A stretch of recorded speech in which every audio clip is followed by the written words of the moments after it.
Hi everyone, welcome to Sumer Academy. दोस्तों, हम लोग टीजीटी जीव विज्ञान 2016 और 2020 को टारगेट करके हम लोग प्रीवियस का क्वेश्चन पेपर भी सॉल्व कर रहे हैं। ठीक है, प्रीवियस के जितने भी पेपर्स हुए हैं, मैंने अभी तक प्रीवियस का 2 पेपर अपलोड कर रखा है वीडियो। एक जो 1999 1999 में जो पेपर हुए थे, एक 2002 यानी 2002 में जो पेपर हुए थे उसका। तो 2 वीडियो आपको प्रीवियस के पेपर अपलोड हुई है, प्लस प्रैक्टिस सेट भी हम लोग कर रहे हैं जो एमसीक्यूज बेस्ड है। तो एक तो मैंने पहले स्टार्ट किया था जो डिफरेंट स्पेस स्टेट्स के जो पीसीएस एग्जाम में जो बायोलॉजी के क्वेश्चंस पूछे गए थे जूलॉजी और बॉटनी, वो हम लोग किए हैं। फिर साथियों, जो मैं 3 तरह के सेट आपके करवा रहा हूँ, एक तो प्रीवियस ईयर का पेपर हो गया, दूसरा हो गया जो डिफरेंट स्टेट्स के जो पीसीएस पेपर में एग्जाम्स में पूछे गए थे बायोलॉजी के क्वेश्चंस, वो हो गए। तीसरा मैं करवा रहा हूँ जो रमेश गुप्ता और एमपी कौशिक की अभी बॉटनी, और रमेश गुप्ता की जो जंतु विज्ञान जो जूलॉजी आती है जो क्लास 12 बेस्ड होती है, यूपी बोर्ड, और काफ़ी ओल्ड साथियों मेरे पास है बुक है 2005 की। तो कंटेंट बहुत ही इसमें अच्छा है। ठीक है, तो इससे भी जो एमसीक्यूज बेस्ड है, प्लस इससे मैं कंटेंट भी आपको थ्योरी भी दे रहा हूँ। तो अभी मैंने थ्योरी अपलोड नहीं किया, मेरा नोट्स रेडी है, अगर किसी को चाहिए तो आप कमेंट बॉक्स में मैसेज कर दीजिएगा, मैं थ्योरी की क्लास भी अपलोड कर दूंगा। ठीक है, मेरा हैंड रिटन नोट्स है।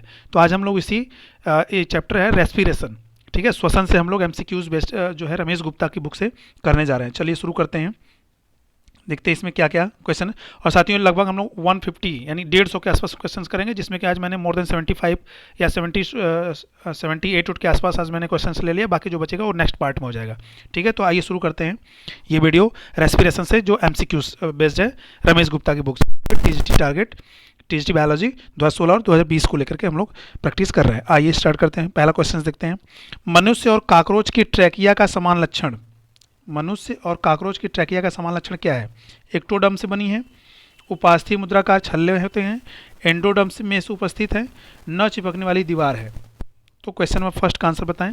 तो क्वेश्चन नंबर फर्स्ट का ऑप्शन हो जाएगा आंसर नंबर फर्स्ट 4, न चिपकने वाली दीवार। ठीक है। तो साथियों, अब देखिए, इसे मनुष्य और काकरोच की ट्रैकिया का जो समान लक्षण है कि न चिपकने वाली, जो ट्रैकिया में जो ट्रैकिया के ऊपर जो आपके जो कार्टिलेज की जो सी शेप्ड जो रिंग सर्कल में जो कवर किया रहता है ट्रैकिया का, फिगर में मैं आपको अगर ऐसे बनाऊं, ट्रैकिया ये होता है, तो इस पर आप देखेंगे तो सी सर्कल में ऐसे रिंग सर्कल कार्टिलेज के बने होते हैं ये। ठीक है, तो ये क्या होते हैं, ये इसको ट्रैकिया को ये आपस में चिपक न जाए, ये कहीं आपस में चिपक जाएंगे फ्रेंड्स, तो फिर क्या होगा, एयर पास नहीं होगा। तो इसमें इसलिए ये बना होता है, कार्टिलेज मसल्स बना होता है ट्रैकिया के ऊपर, वो कवर करके उसको रखता है, ताकि वो हमारी जो ट्रैकिया के जो बीच में स्पेस है वो चिपक करके वो स्पेस खत्म ना हो जाए। ठीक है, और काकरोच में भी ऐसा ही होता है। नेक्स्ट क्वेश्चन, स्तनियों में ट्रैकिया के रोमाभी एपिथेलियम का कार्य क्या है? क्या कार्य है इसका? श्लेष्म को ग्रसनी की ओर धकेलना, अंतः श्वास की हवा को भीतर धकेलना, उच्छ्वसन की हवा को बाहर धकेलना, घ्राण संवेदना को ग्रहण करना। बताइए। तो क्वेश्चन नंबर सेकंड का आंसर क्या हो जाएगा? तो ऑप्शन नंबर फर्स्ट, श्लेष्म को ग्रसनी की ओर धकेलना क्या है, ट्रकिया की रोमाभी जो उसमें सुसीलिया होती हैं एपिथेलियम की, उनका कार्य होता है। ठीक है, ग्रसनी की ओर धकेलना। चलिए next question, question number third.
हवा को ट्रैकिया में जाने का मार्ग देता है?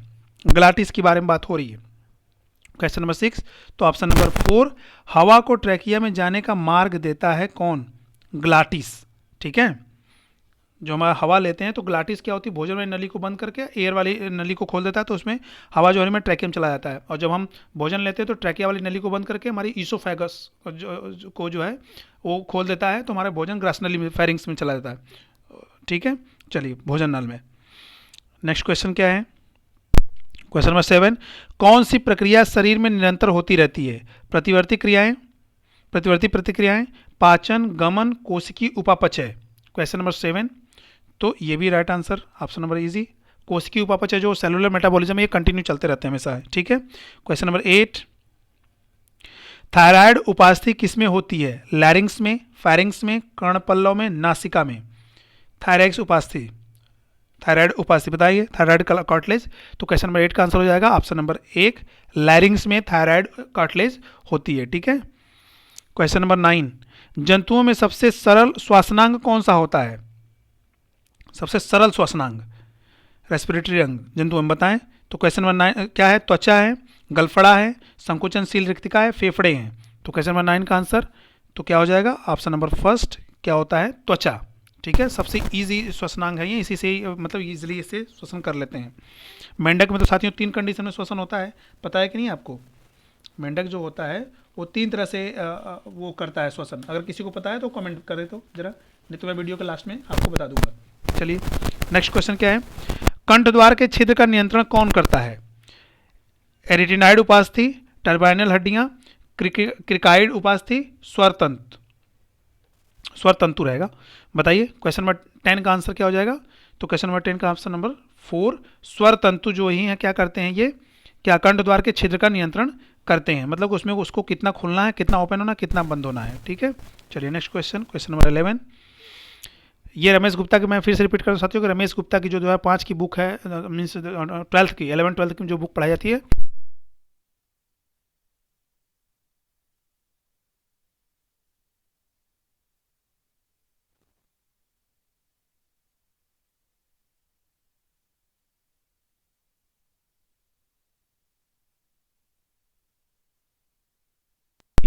बैकबोन में।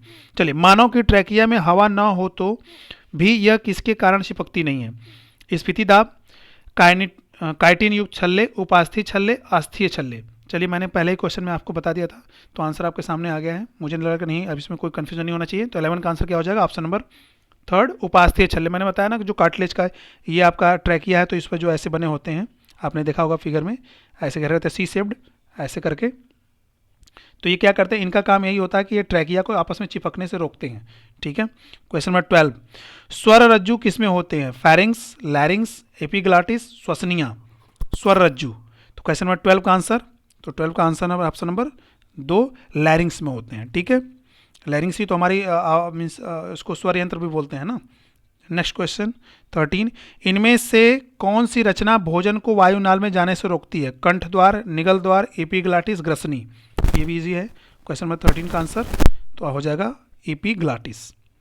क्वेश्चन नंबर 14, फेफड़ों के किन भागों में गैसीय विनिमय होता है? श्वसनियों में, श्वसनिकाओं में, वायु कोषों में, वायु कोष्ठकों में।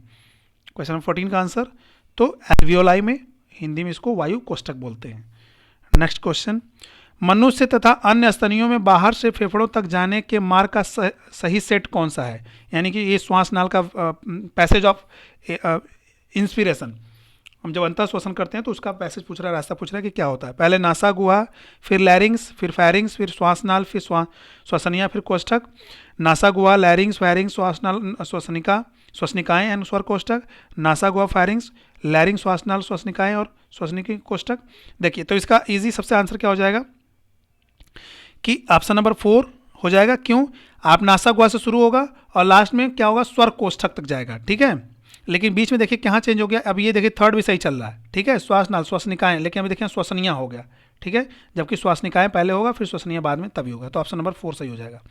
क्वेश्चन नंबर 16, स्वर रज्जु मुख्यतः बने होते हैं, किसके बने होते हैं? हड्डी के, उपास्थि के, लचीले इलास्टिक तंतुओं के, कोलाजन तंतुओं के।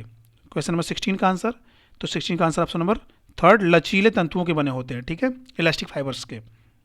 कौन? स्वररज्जु। क्वेश्चन नंबर 17, किसके जारण में ऑक्सीजन की खपत और कार्बन डाइऑक्साइड की मुक्ति बराबर होती है? जब किसी चीज़ का मीन्स ऑक्सीडेशन होता है, जलता है, तो ऑक्सीजन की खपत होती है और कार्बन डाइऑक्साइड की मुक्त होती है, यानी कार्बन डाइऑक्साइड रिलीज होता है, इमिट होता है, एंड ऑक्सीजन यूज होता है। तो ग्लूकोज में, कार्बनिक अम्ल में, वसा में, सुक्रोज में। 17 का आंसर तो ऑप्शन नंबर फर्स्ट हो जाएगा। आपको पता है कि ग्लूकोज के जारण में रेस्पिरेशन तो हम इसीलिए तो करते ही हैं। रेस्पिरेशन इज क्या है? Respiration is a catabolic process in which glucose molecules oxidise and energy release in the form of ATP. ठीक है, एनर्जी रिलीज होती है तो किसी चीज़ को जलाने के लिए ऑक्सीजन की जरूरत पड़ती है, हमें पता है। तो ऐसे ही कार्बोहाइड्रेट को भी वो जलाना ही है एक तरह से, तो उसमें ऑक्सीजन की जरूरत पड़ेगी। फॉस्फेट बांड ऊर्जा की अधिकतम मात्रा किस प्रवस्था में बनती है? ग्लाइकोलिसिस में, अवायवीय श्वसन में, शर्करा किण्वन में, इलेक्ट्रॉन परिवहन तंत्र में। बताएं। क्वेश्चन नंबर 18 का आंसर तो 18 का आंसर ऑप्शन नंबर 4, इलेक्ट्रॉन परिवहन तंत्र में क्या होता है? फॉस्फेट बांड ऊर्जा की अधिकतम मात्रा बनती है। ठीक है, नेक्स्ट क्वेश्चन 19, अवायवीय श्वसन में कौन सी प्रक्रिया होती है? क्रेब्स चक्र, ग्लाइकोलिसिस, ऑक्सीकर फास्फोरीकरण एंड ग्लाइकोलिसिस एवं क्रेब्स चक्र। क्वेश्चन नंबर 19 का आंसर तो क्या हो जाएगा? ऑप्शन नंबर सेकंड, ग्लाइकोलिसिस में। ठीक है, चलिए नेक्स्ट क्वेश्चन क्या है?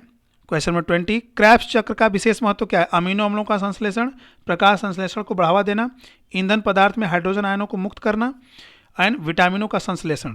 क्वेश्चन नंबर 20 का आंसर बताएं। तो हमको पता है कि अच्छा और भी है, देखिए ऑप्शन इसमें ऑप्शन 5 भी है, ACTH का संश्लेषण एंड पायरुविक अम्ल का संश्लेषण। क्वेश्चन नंबर 20 में 6 ऑप्शन दे दिया, तो 20 का आंसर क्या हो जाएगा? तो ऑप्शन नंबर थर्ड हो जाएगा, ईंधन पदार्थों से हाइड्रोजन आयनों को मुक्त करना ही क्या इसका क्रेब्स चक्र का विशेष महत्व होता है। अब ये हाइड्रोजन आयन क्यों मुक्त किया जाता है, इसका भी कारण है, आप बताएंगे कमेंट बॉक्स में। नेक्स्ट, यदि केरल के समुद्र तट से किसी व्यक्ति को एवरेस्ट पर्वत पर ले जाया जाए तो उसकी क्या होगी? श्वास दर बढ़ेगी, हृदय स्पंदन दर घटेगी, श्वास दर घटेगी, हृदय स्पंदन दर बढ़ेगी, श्वास दर व हृदय स्पंदन दर दोनों घटेगी, यानी कि respiratory rate plus heart beat rate दोनों घटेगी, दोनों बढ़ेगी। बताना है 21 का आंसर। तो क्वेश्चन नंबर 21 का आंसर ऑप्शन नंबर क्या हो जाएगा? तो क्या हो जाएगा? दोनों ही बढ़ जाएगा। ठीक है, ऑप्शन नंबर 4, उसकी रेस्पिरेटरी रेट भी बढ़ जाएगी और हार्ट बीट भी बढ़ जाएगी। चलिए, यदि किसी व्यक्ति को एवरेस्ट पर्वत पर कुछ दिन रोका जाए तो इसके लाल रोधाणु क्या होंगे? बताइए। तो ये नोट्स में मैंने इसको बना रखा है। बड़े हो जाते हैं, इनकी संख्या बढ़ जाती है, इनकी संख्या वहीं रहती है, इनकी संख्या घट जाती है, ये छोटे हो जाते हैं। बताइए। तो बढ़िया क्वेश्चन है, कॉमन सा क्वेश्चन है, आप बता सकते हैं इसलिए। तो क्या हो जाएगा? 22 का आंसर क्या हो जाएगा? तो साथियों, इनकी संख्या क्या होती है? बढ़ जाती है। क्यों? लाल रोधाणु मतलब RBC।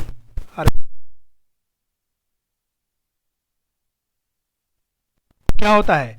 हाइट बढ़ती जाती है, जो अगर ऊपर ऊपर जाते हैं तो हवा का प्रेशर कम होता जाता है। तो हवा का प्रेशर मतलब कम, कि ऑक्सीजन का कंसंट्रेशन मीन्स कम हो जाएगा। ठीक है, तो हमको ज़्यादा ऑक्सीजन लेने के लिए क्या होगा? हमारे ब्लड, हमारे बॉडी में RBC की मात्रा बढ़ेगी, ताकि RBC ज़्यादा रहेंगे तो ज़्यादा ऑक्सीजन को बाइंड करेंगे। ठीक है, इसलिए हमारी बॉडी में RBC की मात्रा बढ़ जाएगी। कॉमन सा क्वेश्चन था, मोस्टली लोगों को पता भी होगा। श्वसन में पायरुविक अम्ल क्या करता है? ऑक्सीजन की उपस्थिति में ही बनता है, क्रेब्स चक्र के फलस्वरूप बनता है, प्रोटीन के विघटन से बनता है, कार्बन डाइऑक्साइड एवं 2 कार्बनी अंशों में टूटता है। 23 का आंसर बताना है, तो ऑप्शन नंबर 4 हो जाएगा, कार्बन डाइऑक्साइड एवं 2 कार्बनी अंशों में टूट।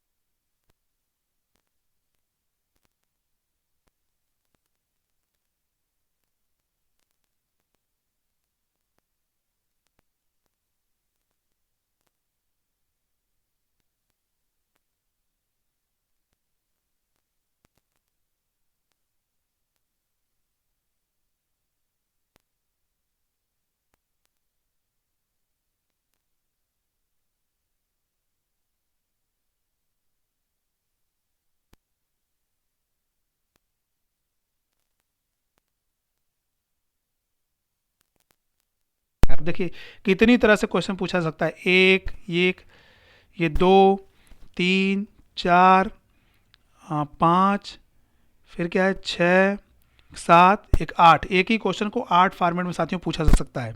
क्या है? एंडोप्लाज्मिक जाल, लाइसोसोम्स, माइटोकॉन्ड्रिया, गाल्जी काय, केंद्रक, कोशिका द्रव्य, क्लोरोप्लास्ट, राइबोसोम्स बताना है। ठीक 24 का आंसर। तो 24 का आंसर क्या हो जाएगा? Option number 3। आपको पता है कि माइटोकॉन्ड्रिया में काम होता है। ठीक है, चलिए 25। कशेरुकियों के रुधिर में ऑक्सीजन संवहन मुख्यतः किस रूप में होता है? रुधिराणुओं की सतह पर अधिश्लेषित अवस्था में, प्लाज्मा में घुली अवस्था में, हीमोग्लोबिन के साथ मिली अवस्था में, इन सब में। 25 का आंसर देना है। तो 25 का answer option number 3 haemo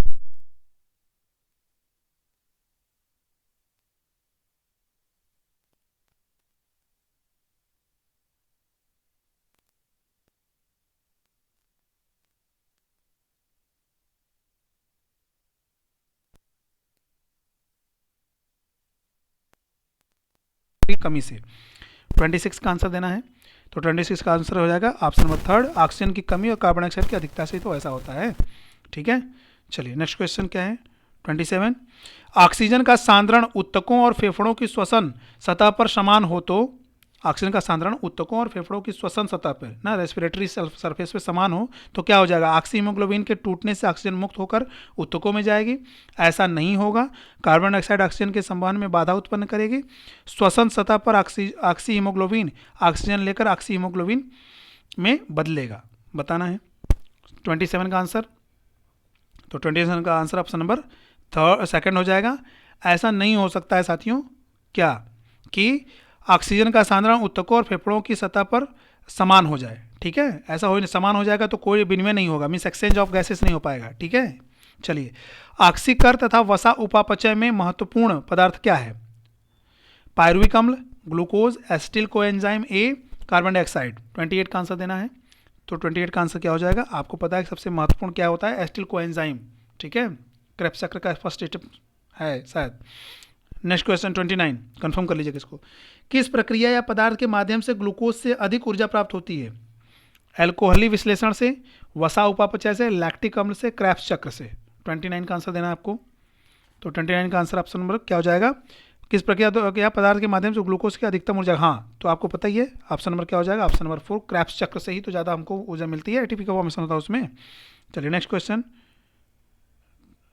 question number 30 sorry. वायवीय एवं अवायवीय श्वसन में समान प्रवस्था में है। श्वसन में समान प्रवस्था है क्या? ट्राई कार्बोक्सिलिक चक्र, ऑक्सीकर फास्फोरसीकरण, ग्लाइकोलिसिस, क्रेब्स चक्र। क्वेश्चन नंबर 30 का आंसर देना है। तो क्या समान प्रवस्था में है? तो ऑप्शन नंबर 3 ग्लाइकोलिसिस। ठीक है, चलिए नेक्स्ट क्वेश्चन 31। 1 ग्राम मोल से उत्पन्न होने वाली ऊर्जा होती है, 1 ग्राम मोल से कितनी ऊर्जा उत्पन्न होती है? गेहूं की मंड से में सबसे अधिक होती है, चावल की मंड में सबसे अधिक होती है, आलू की मंड में सबसे अधिक होती है, सब में बराबर होती है। 1 ग्राम मोल में बताएं तो 31 का आंसर क्या हो जाएगा? सब में बराबर ही होती है। 1 ग्राम मोल अगर है तो उतना ही ऊर्जा सभी में समान निकलेगी। ठीक है, चलिए नेक्स्ट क्वेश्चन क्या है? 32। मनुष्य को ऊर्जा के लिए कार्बोहाइड्रेट्स की आवश्यकता होती है जिन्हें वह प्राप्त कर सकता है कहाँ से? मंड से, सेलुलोज से, दोनों से, इनमें से किसी से नहीं। बताना है ऑप्शन नंबर 32 का आंसर। तो 32 का आंसर क्या हो जाएगा साथियों? तो हो जाएगा मंड से।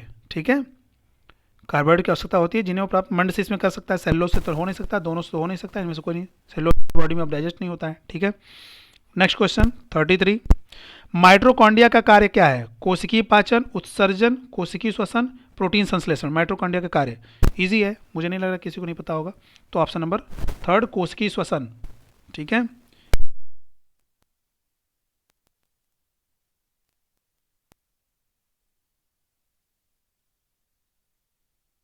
मिलता है ऑक्सीजन के हीमोग्लोबिन से मिलने की प्रक्रिया को बढ़ावा कहाँ मिलता है?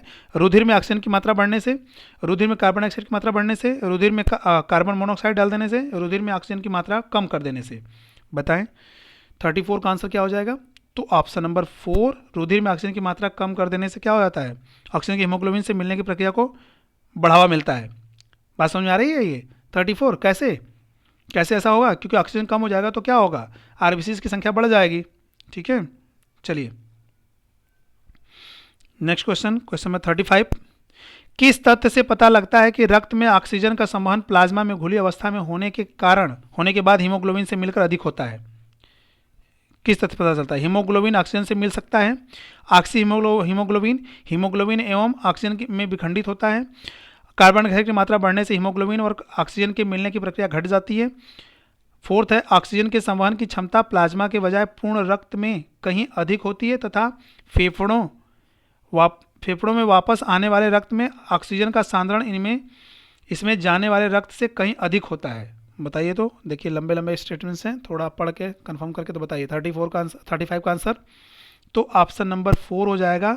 ऑक्सीजन के संवहन की क्षमता प्लाज्मा के बजाय रक्त में कहीं अधिक होती है। ये बात तो पता ही आपको, क्योंकि रक्त हमारा आरबीसी से, साथियों आपको पता है कि हमारा श्वसन दो तरह से परफॉर्म होता है। मीन्स फ्लूइड की बात करें तो 2 फ्लूइड हम परफॉर्म करते हैं, आरबीसी के थ्रू और प्लाज्मा से के भी थ्रू हम रेस्पायर करते हैं। तो प्लाज्मा के थ्रू जो हमारा ऑक्सीजन पहुंचता है वो कितना, 3%, ठीक है। और कह लीजिए उसमें 97% किससे, आरबीसी से होता है, ब्लड से होता है, ठीक है। तो इसलिए ऑप्शन नंबर 4 होगा। तथा फेफड़ों में वापस आने वाले रक्त में ऑक्सीजन का सांद्रण इसमें जाने वाले रक्त से कहीं अधिक हो जाता है, ठीक है। चलिए नेक्स्ट क्वेश्चन 35 हुआ ऊपर ना, हाँ 35 और 36 देखते हैं क्या है। 36 में, यदि हवा में ऑक्सीजन की सामान्य मात्रा के साथ साथ कार्बन मोनोऑक्साइड भी हो तो मनुष्य का दम घुटने लगता है, क्योंकि कार्बन मोनोऑक्साइड की ऑक्सीजन से अभिक्रिया हो जाती है, कार्बन मोनोऑक्साइड से फेफड़ों की तंत्रिकाएं प्रभावित हो जाती हैं, कार्बन मोनोऑक्साइड से डायफ्राम एवं इंटरकॉस्टल पेशियां प्रभावित हो जाती हैं, हीमोग्लोबिन ऑक्सीजन के बजाय कार्बन डाइऑक्साइड से अधिक तत्परता से मिलता है। ये भी आंसर है, किसी को पता है, आंख बंद करके आंसर दे सकते हैं बिना टाइम वेस्ट किए। तो ऑप्शन नंबर क्या हो जाएगा, 4, कार्बन मोनोऑक्साइड की अधिकता होती है किससे, ऑक्सीजन के बजाय हीमोग्लोबिन से बाइंड करने की। 37, फेफड़ों से जाने वाले रुधिर से सारी हीमोग्लोबिन ऑक्सीकृत होती है और ऊतकों में पहुंचते ही इसमें से काफ़ी ऑक्सीजन मुक्त हो जाती है, क्यों ऐसा होता है भाई। 37, ऊतक कोशिकाएं ऑक्सी हीमोग्लोबिन से ऑक्सीजन का अवशोषण कर लेती हैं।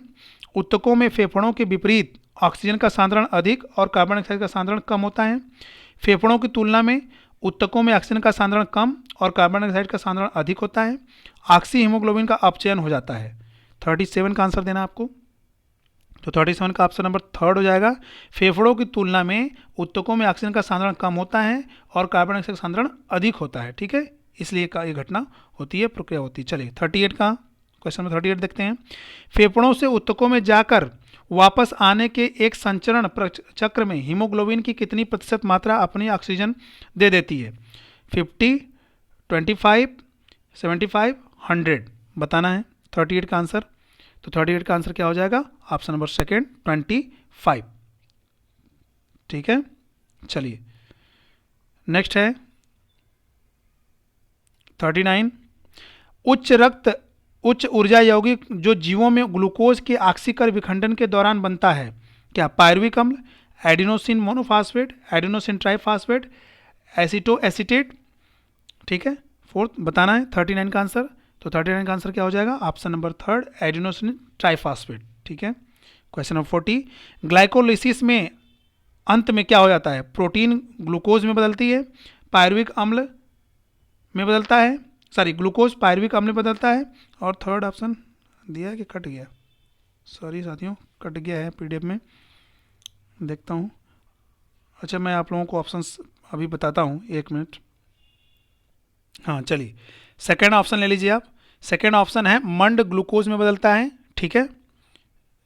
थर्ड मंड जो हो जाता है वो ग्लूकोज में बदल जाता है, ठीक है।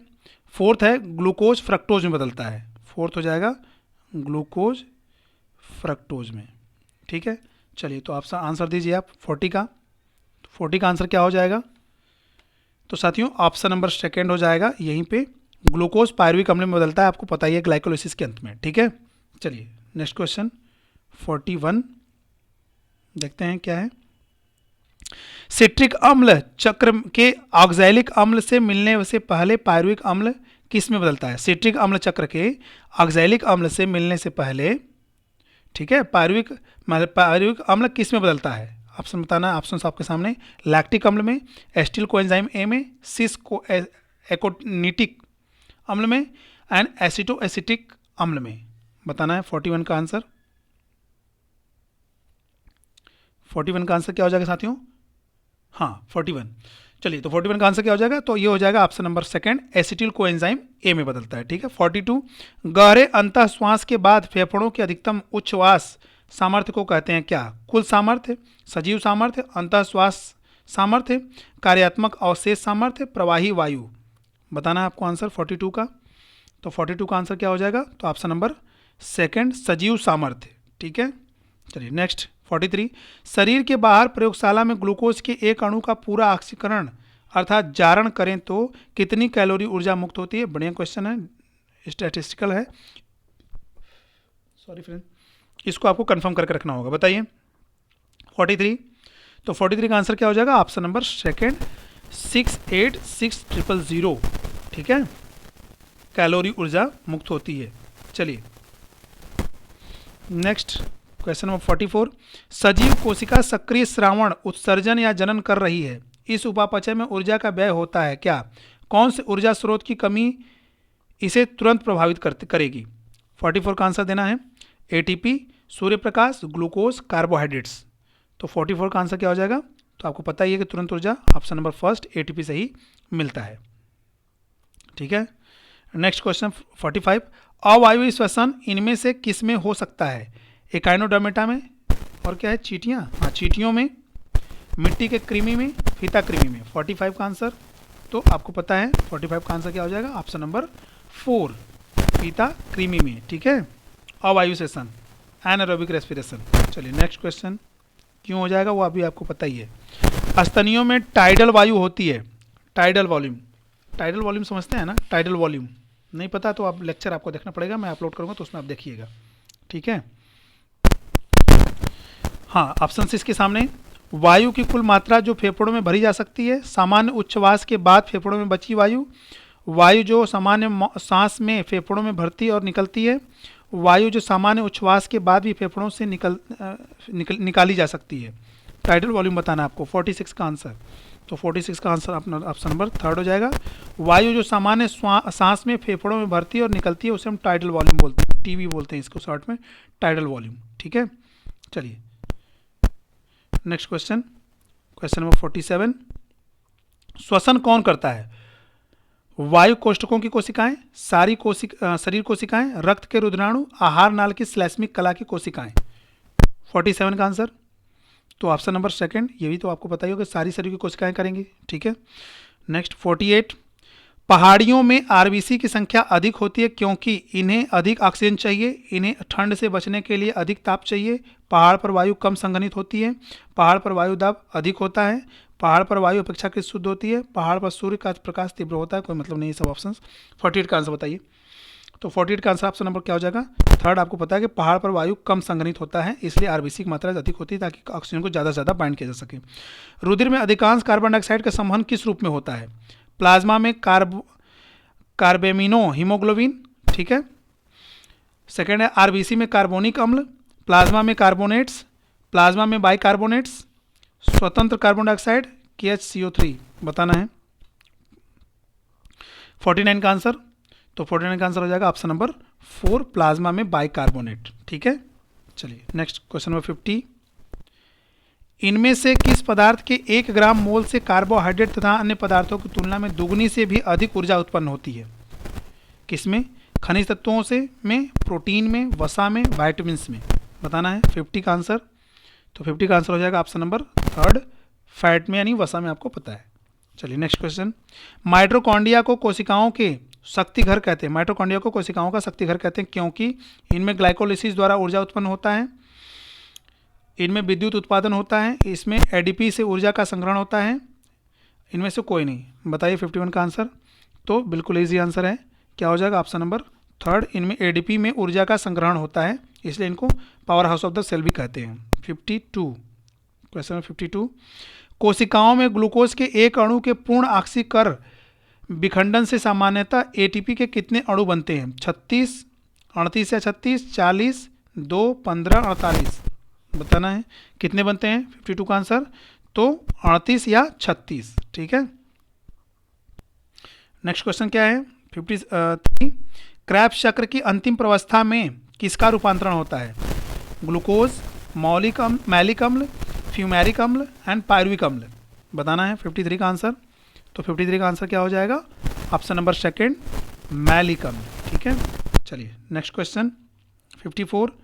ऊर्जा के लिए ग्लूकोज के उपयोग के फलस्वरूप कौन सा वह पदार्थ बनता है जो ग्लाइकोलिसिस के को क्रेब्स चक्र से जोड़ता है? पायरुविक अम्ल, एसिटिल कोएंजाइम ए, ऑक्सैलिक अम्ल, मैलिक अम्ल।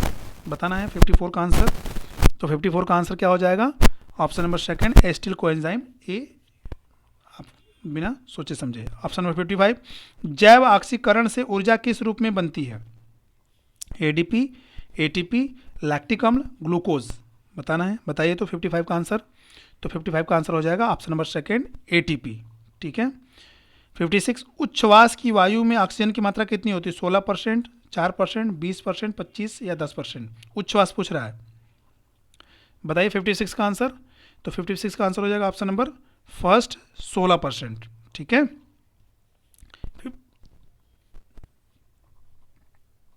Next question 57।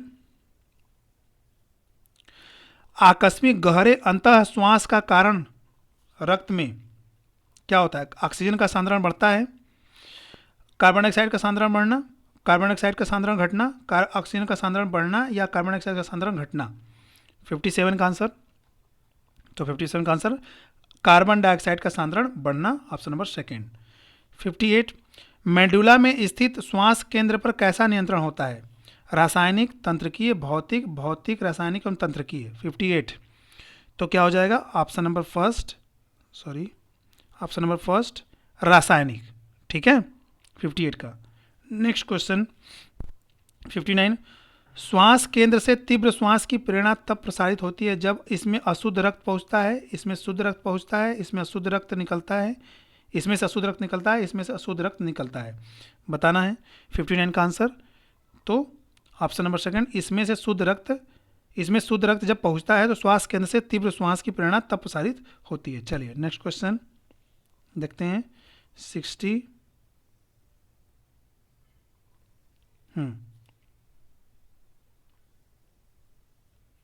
आइए क्वेश्चन नंबर 60 देखते हैं क्या है। चेस्ट गहरे श्वास की प्रेरणा का प्रारंभ होता है मेरुरज्जु से, वेगस तंत्रिका से, प्रमस्तिष्क से, मेडुला से। क्वेश्चन नंबर 60 का आंसर देना है। तो 60 का आंसर हो जाएगा ऑप्शन नंबर 4, मेडुला से होता है, आपको पता ही है। 61। उच्च ज्वर में व्यक्ति की श्वास दर क्यों बढ़ जाती है? बड़े क्वेश्चन है। मसूड़ों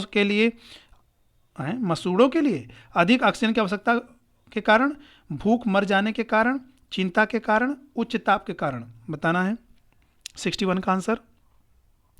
तो क्या हो जाएगा 61 का आंसर? ऑप्शन नंबर 4, उच्च ताप के कारण ऐसा होता है। ठीक है, चलिए 64।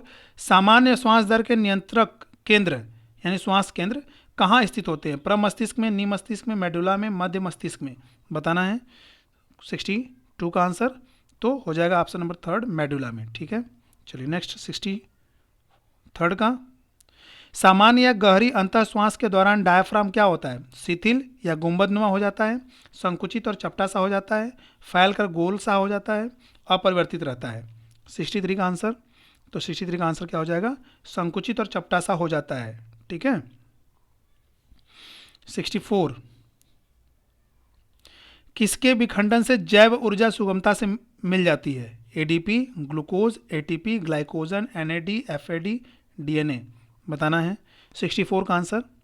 तो 64 का आंसर हो जाएगा ऑप्शन नंबर 3, एटीपी। ठीक है, नेक्स्ट क्वेश्चन नंबर 55। यदि समुद्र तट पर रहने वाला कोई व्यक्ति जाकर लगभग 8000 फुट ऊंचे पहाड़ पर रहने लगे तो 15 दिन बाद उसके रुधिर में क्या हो जाएगा? हीमोग्लोबिन की मात्रा कम हो जाएगी, लाल रुधिराणु अधिक हो जाएंगे तथा हीमोग्लोबिन की मात्रा घट जाएगी, एंटीबॉडी बढ़ जाएंगे, श्वेत रुधिराणु कम हो जाएंगे, प्लाज्मा की मात्रा बढ़ जाएगी। बताना है अगर कोई समुद्र किनारे रह रहा है और जाकर पहाड़ पर रहने लगे। 65। तो क्या हो जाएगा? ऑप्शन नंबर सेकेंड हो जाएगा, लाल रुधिराणु अधिक हो जाएंगे और हीमोग्लोबिन की मात्रा क्या हो जाएगी? बढ़ जाएगी, क्योंकि ऊंचाई पर जाने से वही हवा का प्रेशर का कंसेप्ट है। ठीक है, चलिए 67 क्या है क्वेश्चन। आराम के समय कुछ मिनट गहरी सांस लेने से श्वास क्रिया अल्प समय के लिए रुक सकती है, इसका कारण होता है रक्त में ऑक्सीजन की कमी, रक्त में नाइट्रोजन का घुलना, रक्त में कार्बन डाइऑक्साइड की कमी, वक्षीय पेशियों की थकावट। बताइए 66 का आंसर। तो 66 का आंसर क्या हो जाएगा? आप ये हो जाएगा रक्त में कार्बन डाइऑक्साइड की कमी। ठीक है, ऑप्शन नंबर थर्ड। 67, इनमें से कौन सी स्थिति बोहर के प्रभाव को प्रदर्शित करती है? बोहर एंड एडेन दो साइंटिस्ट थे, पता है आपको? बताइए तो क्या है? P50 कार्बन डाइऑक्साइड की मात्रा के घटने से बढ़ता है, P50 कार्बन डाइऑक्साइड की मात्रा के बढ़ने से बढ़ता है, P50 pH के घटने से घटता है, P50 pH के बढ़ने और PCO2 के घटने से बढ़ता है। P जो है वो प्रेशर को इंडिकेट कर रहा है। ठीक है साथियों, बताइए 67 का आंसर क्या हो जाएगा? तो 67 का आंसर हो जाएगा option number second, P50 carbon dioxide की मात्रा के बढ़ने से बढ़ता है। चलिए, यदि किसी कारण हीमोग्लोबिन का P50 बढ़ जाता है, ठीक है, तो ऑक्सीजन से मिलने की क्षमता, इसकी क्षमता क्या हो जाती है? कम हो जाती है, बढ़ जाती है, अपरिवर्तित रहती है, पहले बढ़कर फिर कम हो जाती है। 68 का आंसर बताना है। तो 68 का आंसर क्या हो जाएगा? ऑप्शन नंबर फर्स्ट, कम हो जाती है। ठीक है। 69, यदि किन्हीं दशाओं में हीमोग्लोबिन का P50 बढ़कर 100 mmHg हो जाता है तो ऐसे रोगी क्या होते हैं? ऑक्सीजन के अभाव से ऐसे रोगी की ऑक्सीजन के अभाव से मृत्यु हो जाएगी, क्योंकि इसका मतलब है कि ऊतकों में पहुंचकर शुद्ध रक्त का हीमोग्लोबिन ऑक्सीजन को मुक्त नहीं कर पा रहा, कोशिकाएं ऊतक द्रव्य से ऑक्सीजन ग्रहण नहीं कर पा रही, हीमोग्लोबिन की ऑक्सीजन के मिलने की क्षमता समाप्त हो गई है। इनमें से कोई नहीं, बताना है 69 का आंसर। तो 69 का आंसर क्या हो जाएगा? ऑप्शन नंबर थर्ड, हीमोग्लोबिन की ऑक्सीजन से मिलने की क्षमता समाप्त हो गई है। ठीक है। 70, ऊतकों में ऑक्सी हीमोग्लोबिन का ऑक्सीजन और हीमोग्लोबिन में विखंडन किस दशा में बढ़ जाएगा? बताना है। रक्त में पीएच के घटने से, रक्त में पीएच के बढ़ने से, रक्त में कार्बन डाइऑक्साइड के कम होने से, रक्त में स्वतंत्र वसी अम्लों की मात्रा घटने से। 70, क्वेश्चन नंबर 70 का ऑप्शन नंबर फर्स्ट, रक्त में पीएच के घटने से। चलिए 71, फेफड़ों में ऑक्सी हीमोग्लोबिन बनने की प्रक्रिया किससे बढ़ती है? फेफड़ों में ऑक्सी हीमोग्लोबिन बनने की प्रक्रिया किससे बढ़ती है? रक्त में बढ़े हुए पी ऑक्सीजन से, रक्त में घटे हुए PO2 से, रक्त में बढ़े हुए पी कार्बन डाइऑक्साइड से, वायु कोष्ठकों की हवा में कार्बन मोनोऑक्साइड से की उपस्थिति से। बताना है 71 का आंसर। तो 71 का आंसर क्या हो जाएगा? ऑप्शन नंबर सेकंड, रक्त में घटे हुए PO2 से। ठीक है। क्वेश्चन नंबर 72 क्या है? श्वास दर किस समय सबसे कम होगी? खेलते समय, खाते समय, सोते समय, बोलते समय। तो ये तो बताइए 72 का, क्या ऑप्शन नंबर थर्ड हो जाएगा, सोते समय। अंतः श्वास की वायु में ऑक्सीजन की मात्रा क्या होती है? अंतः श्वास में 4%, 79%, ऑक्सीजन की मात्रा पूछा 16%, 21%। 73 का आंसर। तो 73 का आंसर हो जाएगा ऑप्शन नंबर 4, 21%। 74, फेफड़ों से जाने वाले रक्त में आने वाले रक्त की अपेक्षा कौन सा पदार्थ अधिक होता है? फेफड़ों से जाने वाले रक्त में, फेफड़ों में आने वाले रक्त की अपेक्षा कौन सा अधिक पदार्थ है? कार्बन डाइऑक्साइड, ऑक्सीजन, हाइड्रोजन, नमी। ये तो हर किसी को पता है, बताना नहीं है इसमें। ऑप्शन नंबर सेकंड, ऑक्सीजन उसी के लिए तो आता है फेफड़े में। ठीक है। 75, ग्लाइकोलिसिस के अंतर्गत पायरुविक अम्लों को लैक्टिक अम्ल में किन कोशिकाओं में बदला जाता है? ठीक है। हाँ, चलिए बदला जाता, बताइए। यकृत की, मस्तिष्क की, त्वचा की, पेशियों की। सॉरी, तो 75 का आंसर क्या हो जाएगा? तो 75 का आंसर ऑप्शन नंबर 4, पेशियों की। ठीक है। 76, अवायवीय श्वसन की तुलना किससे कर सकते हैं? अधूरा ऑक्सीकरण, किण्वन, सड़न, उपापचयी प्रक्रिया। 76 बताइए। तो 76 का आंसर क्या हो जाएगा? ऑप्शन नंबर सेकंड, किण्वन, फर्मेंटेशन। ठीक है। 77, कोशिकाओं में श्वसन अर्थात ग्लूकोज का कार्बन डाइऑक्साइड और H2O में विखंडन कहाँ पूरा होता है, या रासायनिक ऊर्जा काम में आने योग्य जैव ऊर्जा में कहाँ बदलती है? दो तरह से क्वेश्चन पूछ सकता है। केंद्रक में, कोशिका द्रव्य में, माइटोकॉन्ड्रियम, खाद्य रिक्तिका में, लाइसोसोम्स में। इसमें भी बिना टाइम वेस्ट किए ऑप्शन नंबर थर्ड, माइटोकॉन्ड्रिया में। 78 साथियों, आज का ये लास्ट क्वेश्चन है इस सेशन का। ठीक है, इस लेक्चर का। इसके बाद अभी और कोई क्वेश्चन 70 क्वेश्चन और आपको मिलेंगे, 72 क्वेश्चन, वो नेक्स्ट वीडियो में। तो जंतु कोशिका में ग्लूकोज के एक अणु के पूर्ण ऑक्सीकरण से एटीपी के कितने अणु का शुद्ध लाभ होता है? बताइए, बड़े क्वेश्चन है। 40, 38, 45, 35 बताइए। 78 का आंसर तो हो जाएगा ऑप्शन नंबर सेकंड, 38 का पूर्ण लाभ होता है। ठीक है फ्रेंड्स, तो ये आज रेस्पिरेशन से मोस्ट इंपॉर्टेंट MCQs करवाया गया आपको प्रैक्टिस सेट टीजीटी बायोलॉजी, ठीक है, 2016 का जो भी एग्ज़ाम होने वाला 2020 का, उससे रिलेटेड, जो कि बुक रमेश गुप्ता की रही है, ठीक है। तो काफ़ी बेस की बुक मानी जाती है। तो साथियों, अगर आपको कंटेंट पसंद आया तो आप चैनल को सब्सक्राइब जरूर कर लीजिए, चूँकि आपको कंटिन्यू वीडियो आपको मिलती रहेगी, प्रैक्टिस सेट की, प्रीवियस ईयर पेपर की, लेक्चर की भी मिलेगी, कंटेंट की भी मिलेगी, ठीक है। टीजीटी की तैयारी हम लोग बढ़िया से करेंगे, ठीक है। अगर आपको पसंद आया चैनल अगर कंटेंट, तो आप अपने फ्रेंड्स को भी शेयर कर सकते हैं। चलिए, तो बस आज के लिए इतना ही। Okay, thank you.